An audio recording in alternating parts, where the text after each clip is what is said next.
Hi అండి, welcome to my channel. ఈరోజు నేను బెండకాయ వేపు చేస్తున్నాను. దానికోసం పుట్నాల పప్పు, అల్లం వెల్లుల్లి జీలకర్ర, పసుపు, కారం, ఉప్పు అన్నీ తీసుకున్నాను. కొంచెం గరం మసాలా అన్నీ కొంచెం కొంచెం, ఎక్కువ ఏం తీసుకోవాలి. మెత్తగా మిక్సీ చేసేసుకున్నాను దాని మొత్తము.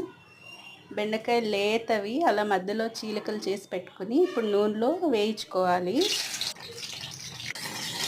మనం మసాలా మనకి ఎంత ఎక్కువ కావాలంటే ఎక్కువ చేసుకోవచ్చు, కొంచెం తినేవాళ్ళు కొద్దిగా వేసుకోవచ్చు. రైస్లో బాగుంటుంది ఆ మసాలా కలుపుకు తినడానికి. బెండకాయ ఇలా వేగాక మసాలా పౌడర్ మొత్తం వేసేసి బాగా వేయించాలి. కట్ చేసి తింటాం కదా, అందులో అంతా స్టఫ్ అయ్యేలాగా వేయించేసి స్టవ్ ఆఫ్ చేసేయడమే. రసం అన్నంలో సైడ్ డిష్గా చాలా బాగుంటుంది. రైస్లో కూడా కలుపుకు తినొచ్చు. రసంలో నంచుకోవడానికి సూపర్. ఒకసారి ట్రై చేసి నా ఛానల్ సబ్స్క్రైబ్ చేసుకోండి.